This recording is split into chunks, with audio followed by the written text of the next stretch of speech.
Student, আজকে তোমাদের যেটা আমি পড়াবো aldehyde ketone carboxylic acid class 12-এর অর্গানিকের পার্ট। ফোর্থ সেমিস্টারে, বর্তমান সিলেবাসের ফোর্থ সেমিস্টারে আছে ওয়েস্ট বেঙ্গল বোর্ডের। দেখা যাক, শুরু করা যাক। প্রথমে যেটা পড়বো, general method for the preparation of aldehyde ketone. অ্যালকোহলের জারণ দ্বারা অ্যালডিহাইড কিটোন প্রস্তুত করা যায়। দেখতেই পাচ্ছ অ্যালকোহলের জারণ দ্বারা। প্রথমে ধরো 1 ডিগ্রি একটা অ্যালকোহল নিলাম, আর CH2H, তাকে জারণ করছি। জারক দ্রব্য জারণ করার জন্য রিয়েজেন্ট আছে, লেখা আছে নিচে। তো জারণ করছি, জারণ করলে অ্যালডিহাইড, তাহলে মনে রাখতে হবে CH2H এর বদলে CHO হলো। আবার একে অ্যালডিহাইডকে বিজারণ করে দিলে কিন্তু 1 ডিগ্রি অ্যালকোহল তৈরি হয়। দেখো, আর CHOকে বিজারণ করলে আর CH2H, যা বিজারণ মানে জার্মান হাইড্রোজেন, আর জারণ মানে জার্মান অক্সিজেন দেখাতে হবে।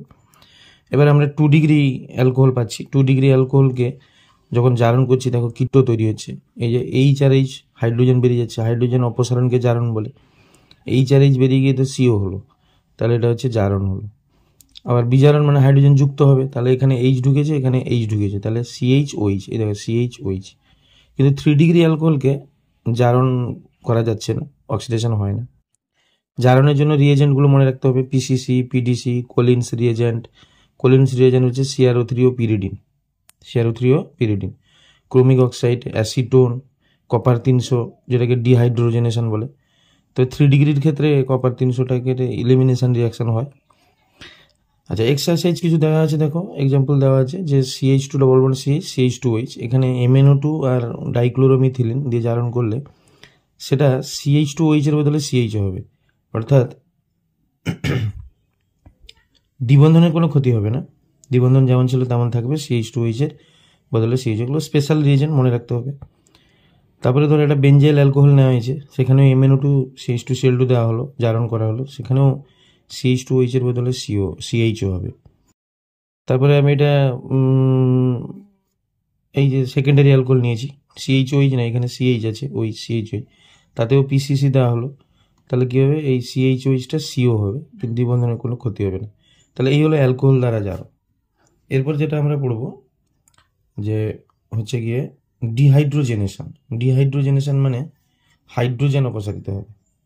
তো দেখা যাক হাইড্রোজেন অপসারিত হচ্ছে, দেখো আর CH2OH কপার 300 দেওয়া হলো, কপার 300 দিলে আর CHO, অর্থাৎ হাইড্রোজেন অপসারণ হবে। এখানে H আর এখানে H2 বেরিয়ে গেল, তাহলে CHO।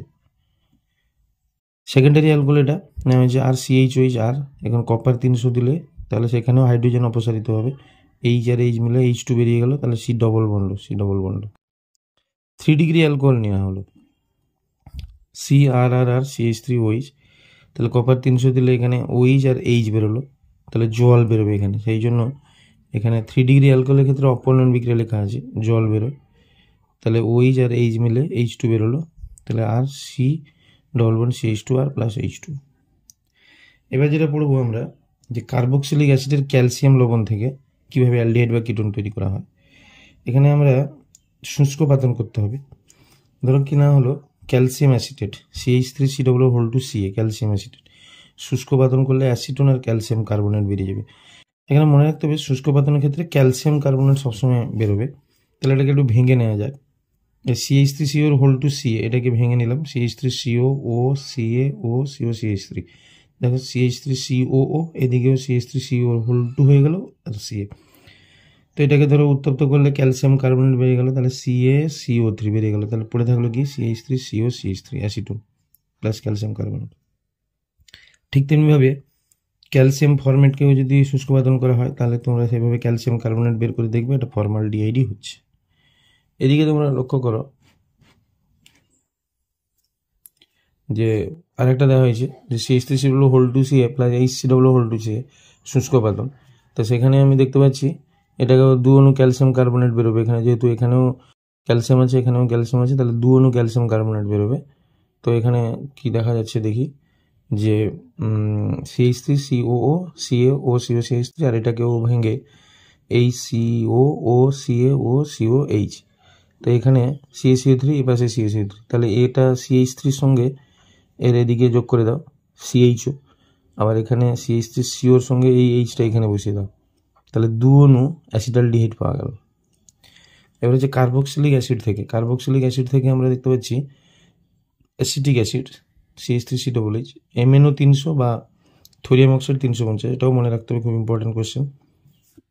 কার্বক্সিলিক অ্যাসিড CH3COOH, 2 অণু কার্বক্সিলিক অ্যাসিড নিয়ে নিতে হবে, CH3COOH, কার্বন ডাইঅক্সাইডের জল বেরিয়ে গেল, CO2 আর H2 দিলে পরে থাকলো CH3CO CH3। এভাবে ফর্মিক অ্যাসিড কেউ করলে ফর্মালডিহাইড তৈরি হবে। সেখানেও দেখতে পাচ্ছ, এখানে ধরো কার্বন ডাইঅক্সাইড বের করে দাও আর জল বের করে দাও, এখানে ধরো কার্বন ডাইঅক্সাইড বেরিয়ে গেল, CO2 আর H2O, তাহলে পড়ে থাকলো কি HCOH, HCOH, এই যে HCOH মানে ফর্মালডিহাইড পড়ে থাকলো।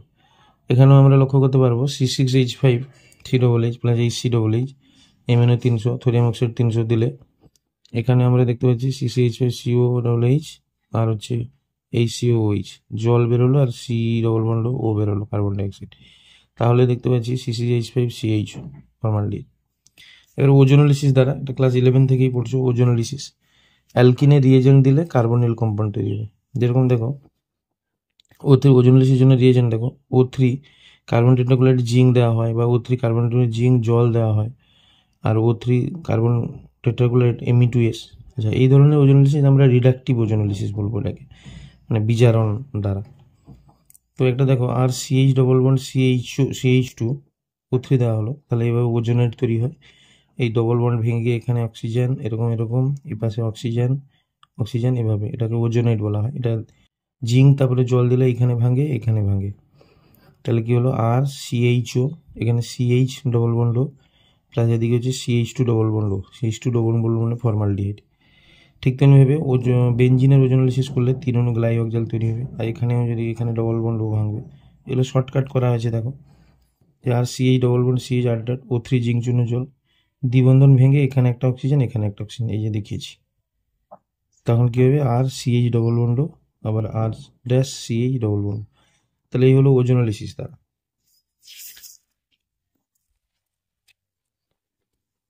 এবার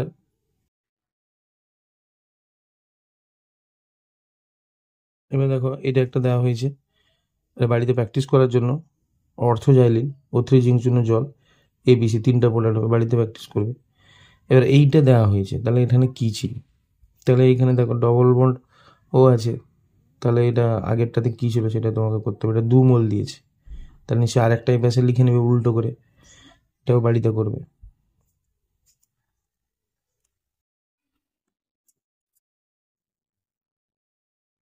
আচ্ছা, এবার ওয়াকার পদ্ধতি আমরা দেখতে পাচ্ছি। ওয়াকার পদ্ধতিতে কী হয় দেখো, ইথিলিন থেকে একমাত্র অ্যালডিহাইড উৎপন্ন হয়, কিন্তু অন্যান্য অ্যালকিন থেকে কিটোন উৎপন্ন হয়। দেখো ইথিলিন PDCl2 জল, CuCl2 বায়ু বা অক্সিজেন দিতে হবে, তখন দেখতে পাচ্ছি এখানে H ঢুকছে, এখানে ডবল বন্ড, মানে এই Hটা এই পাশে সরে এসছে, তাহলে CH3, এখানে double bond plus PD plus HCl। এবার এখানে যখন দেওয়া হয়েছে সেম রিয়েজেন্ট প্রোপিনে, তখন আমরা দেখতে পাচ্ছি যে এখানে ডবল বন্ড ও, কম সংখ্যক হাইড্রোজেন যেখানে আছে সেখানে ডবল বন্ড ও করবে, আর বেশি সংখ্যক হাইড্রোজেন যেখানে আছে সেখানে আর একটা H লাগিয়ে দিতে হবে, তাহলে এটা H হলো। এবার অক্সো পদ্ধতি, কেবলমাত্র অ্যালডিহাইড প্রস্তুত করা যায়, CH2 double bond CH2, carbon monoxide hydrogen, CO tetra carbonyl cobalt আর কি, আর হাই টেম্পারেচার হাই প্রেসার দিতে হবে, দিলে তোমার এখানে H আর এখানে CHO গ্রুপ ঢুকবে। সেম রিয়েজেন্ট দিলে এখানেও দেখো, এখানে CHO ঢুকছে, এখানে H, এটা মাইনর, আর মেজরটা হচ্ছে কি CHOটা। স্টেরিক হিন্ড্যান্সের জন্য CHOটা বেশি সংখ্যকে ঢুকছে, বেশি সংখ্যক হাইড্রোজেন যেখানে আছে। তারপরে যেটা পড়বো অ্যালকাইনের হাইড্রেশন দ্বারা, যেটা যে রিয়াকশনটার নাম হচ্ছে কুচেরোভের বিক্রিয়া। সেখানে আমরা দেখতে পাচ্ছি, এটা আমরা আগেও পড়িয়েছি, এই যে অ্যালকাইন নেওয়া হলো, মার্কনিকফের নিয়ম অনুযায়ী জল অ্যাডিশন হবে, তাহলে এখানে H আর এখানে OH, এই যে এইখানে, এটা তো সিমেট্রিক্যাল না, সিমেট্রিক্যাল নয়, এখানে তাহলে H যোগ হবে, এখানে OH যোগ হবে মার্কনিকফের নিয়ম অনুযায়ী, মার্কনিকফ H2 অ্যাডিশন, তাহলে ইনল হলো, এইটা ভেঙে গেল, এখানে CH2 মাইনাস, তাহলে Hটা এখানে নিলে CH3, তাহলে ডবল বন্ড, আর ডবল বন্ডটা ভেঙে সিঙ্গেল বন্ড হয়েছে, তাহলে কিটো ইনল টটোমেরিজম। এখানেও সেম দেখো অ্যাসিটিলিন নেওয়া হয়েছে, সেম রিয়েজেন্ট দেওয়া হয়েছে, এই রিয়েজেন্টটা মুখস্থ রাখতে হবে। তাহলে এখানে তো মার্কনিকভ অ্যান্টি মার্কনিকভের কোনো ব্যাপার নেই, কারণ সিমেট্রিক্যাল প্রতিসম, তাহলে এখানে ধরো H ঢুকালাম, এখানে OH, তাহলে H আর OH ঢুকেছে এইরকম। এবার এটা ইনল হয়েছে, তাহলে এটা কিটো ফর্মে চলে যাবে, এইচ প্লাস ভেঙে গিয়ে ডবল বন্ড ও, এটা CH2 মাইনাস, তাহলে CH3CHO। আর সি ট্রিপল বন্ড CH জল H প্লাস, এখানেও দিলে তোমার সেই সেম রিয়েজেন্ট হবে। আচ্ছা, এবার আছে B2H6 H2NOH, তাহলে এটা অ্যান্টিমার্কোনিকম অনুযায়ী জল অ্যাডিশন হবে। তো এখানে অ্যান্টিমার্কোনিকম মানে বেশি সংখ্যক হাইড্রোজেন OH হবে, তাহলে এখানে OH হয়েছে আর এখানে H হয়েছে, তাহলে ইনল এটা আবার কিটো ফর্মে চলে গেল। তাহলে বাড়িতে এগুলো প্র্যাকটিস করতে হবে, এই যে এটা দেওয়া হয়েছে এটা প্র্যাকটিস করতে হবে, এটা প্র্যাকটিস করতে হবে, দেখে নাও কী হবে। বলবো রোজেনমান্ড বিজারণ অ্যাসিড ক্লোরাইড থেকে, দেখো RCOCl নেওয়া হয়েছে, RCOCl hydrogen palladium barium sulphate ফুটন্ত জ্বালেন, এখানে Cl এর বদলে H ঢুকবে। তো দেখতে পাচ্ছি ধরো PHCOCl hydrogen palladium barium sulphate ফুটন্ত জ্বালেন নিলাম, তাহলে Cl এর বদলে H, তাহলে এটা বেঞ্জল ক্লোরাইড থেকে, সেখান থেকে বেঞ্জাল ডিহাইড হয়েছে। অ্যাসিটাইল ক্লোরাইড থেকেও অ্যাসিটাইল ডিহাইড হবে। এখানে বেরিয়াম সালফেট অনুঘটক বিষ হিসাবে কাজ করে, এটা কি করে উৎপন্ন CHO বিজারিত হয়ে OH-এ পরিণত হয় না, মানে এটা বেরিয়াম সালফেট অনুঘটক বিষ কি করে অনুঘটকের কার্যক্ষমতাটাকে কমিয়ে দেয়। এখন এই যে অ্যালডিহাইড উৎপন্ন হয়েছিল, এটাকে সে অ্যালকেনে পরিণত মানে অ্যালকোহলে পরিণত করে দেবে, কিন্তু বেরিয়াম সালফেট উপস্থিতির জন্য অ্যালকোহলটা আর অ্যালডিহাইডটা আর অ্যালকোহলে পরিণত হতে পারে না। রোজেনমান্ড বিজারণ দ্বারা ফর্মালডিহাইড প্রস্তুত করা যায় না, কারণ সাধারণ তাপমাত্রায় HCOCl, ফর্মালডিহাইড তৈরি করতে হলে HCOCl লাগবে। HCOCl বিয়োজিত হয়ে কার্বন মনোক্সাইড HCl উৎপন্ন করে, আর এই প্রক্রিয়ায় কোনো কিটোন প্রস্তুত করা যায় না। আর এটা রূপান্তরিতকরণ দিয়েছে RCOOH SOCl2 বা PCl5 দেওয়া হলো, তাহলে মেকানিজম হয়ে RCOCl hydrogen palladium barium sulphate দিলে Cl এর বদলে H আর CHO। এবারে আমরা পড়বো গ্রিগনার বিকারক থেকে। এগুলো আমরা জানি হাইড্রোজেন সায়ানেট নেওয়া হয়েছে, RMGX দেওয়া হয়েছে, এখানে আরটা হচ্ছে ডেল্টা মাইনাস, তো এই নিউক্লিওফাইল হিসেবে কাজ করে, কার্বনে মারে।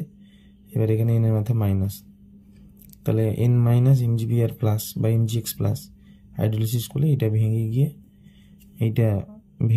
ডবল বন্ড ও হবে, এখানে ভেঙে গিয়ে ডবল বন্ড। এরপরে আমরা দেখতে পাচ্ছি যে PHCN নেওয়া হয়েছে, তা সেখানেও আমরা লক্ষ্য করব CH3MgI ড্রাইথের লঘু HCl জল, তাহলে এখানেও তোমার N minus MgI plus hydrolysis করলে এখানেও ডবল বন্ড ও হবে আগেরটার মতো। ঠিক তেমনিভাবে CH3MgBr ইথাইল অর্থোফর্মেট নেওয়া হয়েছে, HCO2H5 অর্থাৎ HCO2H5 হোল 3 ড্রাইথার নেওয়া হলো, CH3 কার্বন অ্যাটাক হলো, OC2H5 মাইনাস বেরিয়ে গেল, তাহলে দাঁড়ালো কি CH থাকলো, CH3 এসছে আর OC2H5 দুটো আছে, হাইড্রোলিসিস করলাম, তাহলে এখানে ভেঙে গিয়ে ডবল বন্ড। ঠিক তেমনিভাবে ইথাইল ফর্মেট নেওয়া হয়েছে, C6H5MgCl HCO2H5 ইথাইল ফর্মেট, তো সেখানেও CCH5টা মাইনাস হিসাবে এটা নিউক্লিওফাইল হিসেবে কাজ করে, এটা মাইনাস, এই মাইনাসটা অ্যাটাক করলো এই কার্বনে, তারপরে OMgBr হয়ে বেঞ্জেল তৈরি করে। এবার যে স্টিফেন পদ্ধতি, খুবই ইম্পর্টেন্ট জিনিস, স্টিফেন পদ্ধতি আমরা লক্ষ্য করব হচ্ছে কি যে CN এর বদলে CHO হবে, এসেনশিয়াল টু গার্ডিয়াল জল হিট, এটা অ্যালিফেটিক সায়ানাইডের ক্ষেত্রে প্রযোজ্য, অ্যারোমেটিক সায়ানাইডের ক্ষেত্রে প্রযোজ্য।